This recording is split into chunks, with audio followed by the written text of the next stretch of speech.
Bienvenidos nuevamente a mi canal. En esta oportunidad, a diferencia del video anterior, vamos a ver cómo utilizar las razones trigonométricas, pero para calcular uno de los ángulos agudos en un triángulo rectángulo. Y este video también se va a componer de dos partes. La primera, cómo calcular un ángulo, y en la segunda, una pregunta desafiante que te pido que en los comentarios de este video la puedas responder. Antes de empezar, vamos a recordar las razones trigonométricas. Dado un triángulo rectángulo cualquiera, recordemos que el lado opuesto al ángulo recto es la hipotenusa y los otros lados se llaman catetos.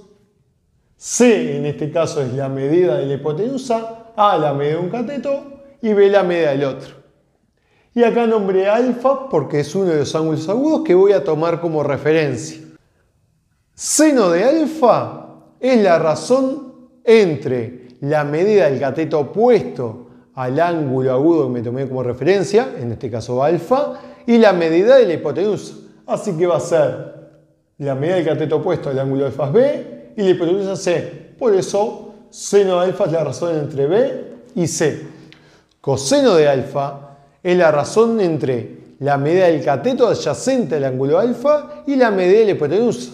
En este caso va a ser A sobre C. Y tangente de alfa es la razón entre la medida del cateto opuesto al ángulo alfa y la medida del cateto adyacente.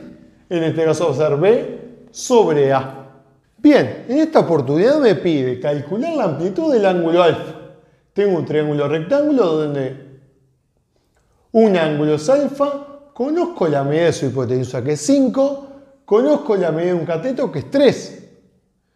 Entonces, si bien no sé la medida de su ángulo, puedo calcular una de las razones trigonométricas de este ángulo sin conocerla. ¿Cómo? Conozco la medida del cateto opuesto al ángulo alfa y conozco la medida de la hipotenusa.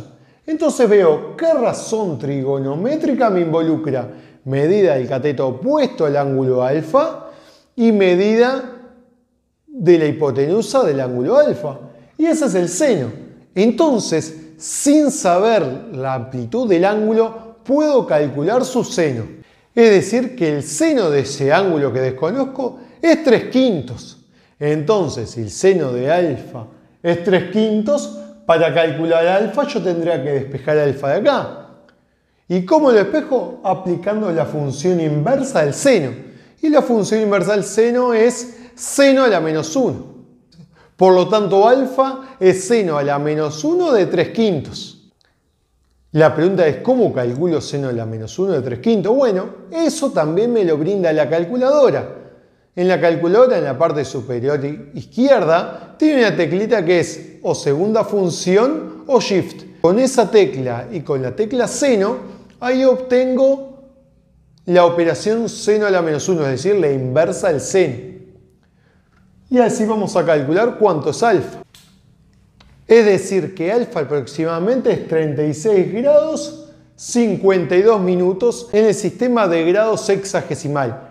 Para pasar en la calculadora de grado decimal a grado sexagesimal, una vez que obtengo el resultado de seno a la menos 1 de 3/5, tengo en la calculadora esta tecla que me permite pasar, como recién les dije, del grado decimal al grado sexagesimal para ponerlo en grados y minutos. Para finalizar, como les había dicho, los invito a calcular seno de 52 grados, coseno de 38 grados, por otro lado seno de 15 grados, coseno de 75 grados y por otro lado seno de 10 grados y coseno de 80 grados.